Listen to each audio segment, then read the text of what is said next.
दोस्तों, ज्ञानवापी मामले से जुड़ी एएसआई की रिपोर्ट सार्वजनिक कर दी गई है। जी हाँ, इसके मुताबिक ज्ञानवापी परिसर में मंदिर की संरचना मिली है। हालांकि मामले को अभी 1991 के पूजा स्थल कानून की परीक्षा से गुजरना होगा। जी हाँ, ज्ञानवापी मामले से जुड़ा भारतीय पुरातत्व सर्वेक्षण यानी कि एएसआई की रिपोर्ट सार्वजनिक हो चुकी है। गुरुवार देर शाम जिला जज डॉक्टर अजय कृष्ण विश्वेश की अदालत ने सर्वे रिपोर्ट सार्वजनिक कर दी। इसके मुताबिक ज्ञानवापी परिसर में मंदिर की संरचना मिली है। इस पर हिंदू पक्ष ने अपनी जीत बताते हुए कहा है कि सर्वे रिपोर्ट से साफ हो गया है कि मंदिर तोड़कर मस्जिद बनाई गई। अब हिंदुओं को पूजा पाठ की अनुमति मिलनी चाहिए। वहीं दूसरी तरफ से मुस्लिम पक्ष ने कानूनी लड़ाई को आगे बढ़ाने की घोषणा की है। जी हाँ प्यारे दर्शकों, तो आज हम आपको ज्ञानवापी की पूरी डिटेल्स देंगे। उससे पहले हम आपको बता दें, आप देख रहे हैं मिस्टीरियस पॉडकास्ट चैनल, और अगर आप हमारे चैनल को सब्सक्राइब नहीं किए हैं तो प्लीज़ सब्सक्राइब कर बेल आइकन जरूर प्रेस कर लें ताकि आप तक हमारा वीडियो सबसे पहले पहुंचे। और सबसे ज़रूरी बात, लाइक करना बिल्कुल ना भूलें। तो बिना देर किए हुए आइए हम स्टार्ट करते हैं। Then let's get started। तो शुरू करने से पहले ओम नमः पार्वती पतये हर हर महादेव। चलिए हम अब स्टार्ट करते हैं। मौजूदा समय में देखें तो हिंदू पक्ष का दावा शुरुआती तौर पर मजबूत हो सकता है, लेकिन अभी मामले को वाराणसी में सिविल कोर्ट और सुप्रीम कोर्ट के सामने कानूनी परीक्षा से भी गुजरना होगा। इसके बाद ही तय होगा कि ज्ञानवापी परिसर पर मालिकाना हक का मुकदमा चल सकता है या नहीं। दूसरा पक्ष पूजा स्थल अधिनियम 1991 का हवाला देकर इस पर संवैधानिक रोक लगाने की मांग कर रहा है। ऐसे में सवाल यह उठता है कि ज्ञानवापी परिसर का विवाद क्या है। अभी ज्ञानवापी परिसर को लेकर क्या रिपोर्ट आई है, मामले में आगे क्या होगा, इसमें पूजा स्थल कानून का जिक्र क्यों होता है, आखिर क्या कारण है इन सभी बातों का, तो हम आपको पूरी जानकारी देंगे। वीडियो के अंत तक बने रहें। तो सबसे पहले हम आपको बताते हैं कि ज्ञानवापी परिसर का विवाद क्या है। दरअसल हिंदू पक्ष का दावा है कि वाराणसी स्थित ज्ञानवापी परिसर के नीचे 100 फीट ऊंचा आदि विश्वेश्वर का स्वयंभू ज्योतिर्लिंग है। जी हाँ, आदि विश्वेश्वर का स्वयंभू ज्योतिर्लिंग है। काशी विश्वनाथ मंदिर का निर्माण करीब 2050 साल पहले महाराजा विक्रमादित्य ने करवाया था, लेकिन औरंगजेब ने साल 1664 में मंदिर को तुड़वा दिया। दावे में कहा गया है कि मस्जिद का निर्माण मंदिर को तोड़कर उसकी भूमि पर किया गया है, जो कि अब ज्ञानवापी मस्जिद के रूप में जाना जाता है। अदालत में याचिकाकर्ताओं ने मांग की थी कि ज्ञानवापी परिसर का वैज्ञानिक सर्वेक्षण कर यह पता लगाया जाए कि जमीन के अंदर का भाग मंदिर का अवशेष है या नहीं। साथ ही विवादित ढांचे की फर्श तोड़कर ये भी पता लगाया जाए कि 100 फीट ऊंचा ज्योतिर्लिंग स्वयंभू विश्वेश्वर नाथ भी वहां मौजूद है या नहीं। आखिर इसमें सवाल यह उठता है कि मस्जिद की दीवारों की भी जांच कर पता लगाया जाए कि ये मंदिर की है या नहीं।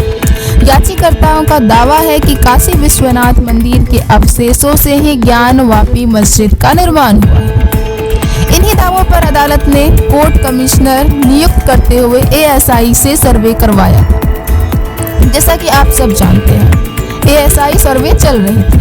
बुधवार को 24 जनवरी को जिला जज डॉक्टर अजय कृष्ण विश्वेश की अदालत ने एक अहम फैसला सुनाया। वो अहम फैसला क्या है? उसमें सुनाया गया कि जिसमें वादी पक्ष को सर्वे रिपोर्ट दिए जाने का आदेश दिया गया, वहीं अगले ही दिन यानी 25 जनवरी को रिपोर्ट सार्वजनिक कर दी गई। रिपोर्ट के मुताबिक ज्ञानवापी में मंदिर की संरचना मिली है। एएसआई रिपोर्ट के मुताबिक ज्ञानवापी बड़ा हिंदू मंदिर था। सर्वे के दौरान 32 जगह मंदिर से संबंधित प्रमाण मिले हैं। पक्षकारों ने जो सर्वे रिपोर्ट दी है वह 839 पेज की है। पश्चिम दीवार हिंदू मंदिर का हिस्सा है। इसे आसानी से पहचाना जा सकता है। हैं। जो स्तंभ मिले हैं वो हिंदू मंदिर के हैं, उसका दोबारा इस्तेमाल किया गया है। देवनागरी, ग्रंथा, तेलुगु और कन्नड़ भाषा में भी लिखे शिलालेख भी मिले हैं। जनार्दन, रुद्र और विश्वेश्वर के शिलालेख भी प्राप्त हुए हैं। एक जगह महामुक्ति मंडप लिखा हुआ है, यह महत्वपूर्ण साक्ष्य है। जी हाँ, महामुक्ति मंडप लिखा हुआ है, जो सबसे महत्वपूर्ण साक्ष्य है। यह सब ASI के मुताबिक मंदिर 17वीं शताब्दी में तोड़ा गया था।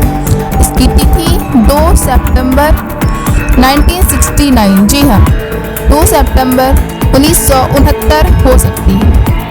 मंदिर के जो पिलर थे उन्हीं का इस्तेमाल मस्जिद बनाने के लिए किया गया। तहखाने में हिंदू देवी देवताओं की मूर्तियां भी मिली हैं। अयोध्या की तरह ही मस्जिद से पहले मंदिर का स्ट्रक्चर मिला है। अब मामले में आगे क्या होगा? हिंदू पक्ष अब सुप्रीम कोर्ट से ज्ञानवापी के सील वजूखाने की ASI से सर्वे कराने का अनुरोध करेगा। मामले में हिंदू पक्ष की महिलावादी ने कहा कि बाबा मिल गए हैं। अब अदालत से पूजा अर्चना की अनुमति देने का अनुरोध किया जाएगा। हिंदू पक्ष की तरफ से सुप्रीम कोर्ट के वरिष्ठ अधिवक्ता विष्णु शंकर जैन ने पत्रकार वार्ता में जानकारी दी है कि अब सील वजूखाने के सर्वे का अनुरोध किया जाएगा। बता दें कि मां श्रृंगार गौरी केस 2021 में एक आदेश के तहत ज्ञानवापी परिसर में सर्वे हुआ।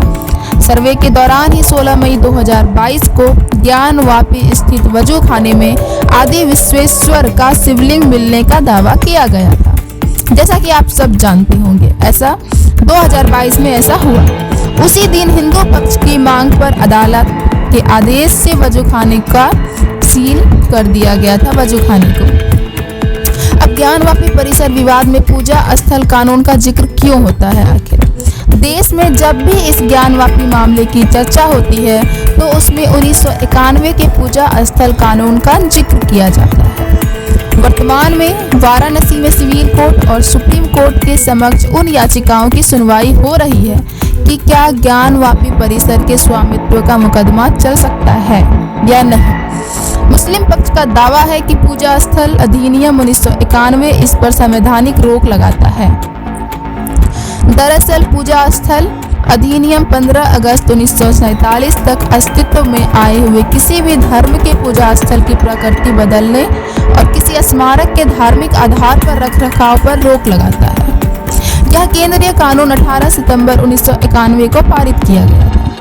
इससे पहले मई 2022 में सुप्रीम कोर्ट में मुस्लिम पक्ष की ओर से दायर याचिका में वाराणसी कोर्ट के आदेश को पूजा स्थल कानून यानी कि 1991 का उल्लंघन बताया गया था।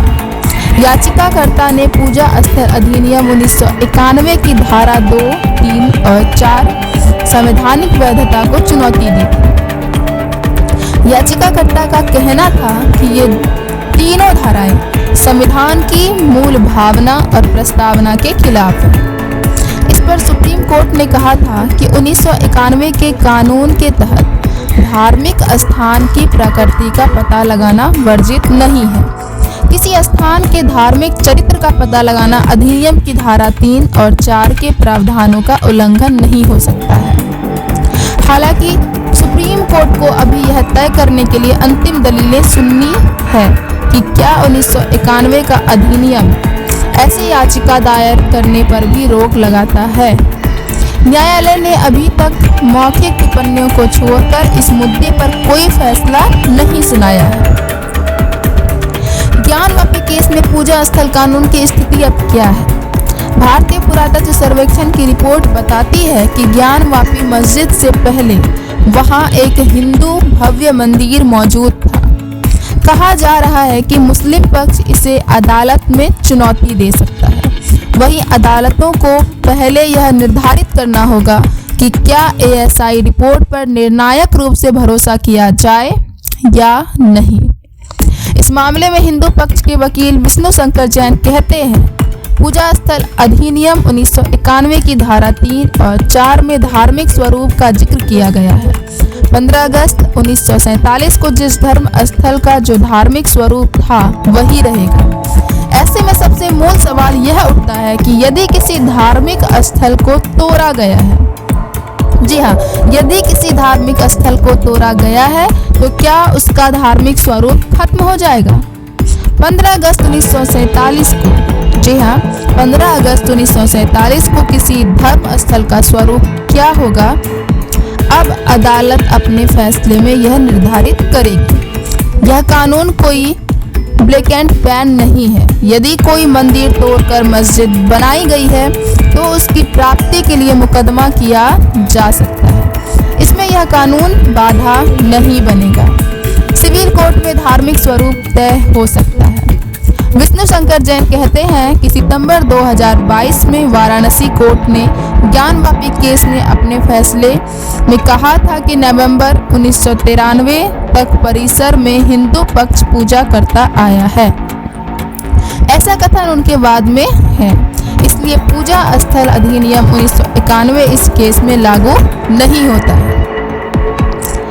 तो प्यारे दर्शकों, हमने आपको एएसआई के ज्ञानवापी मामले की रिपोर्ट पूरी जानकारी हमने आपको दी है और आगे की जानकारी के लिए हमारे चैनल को जरूर सब्सक्राइब करें। हम आप आगे की भी जानकारी आपको देते रहेंगे।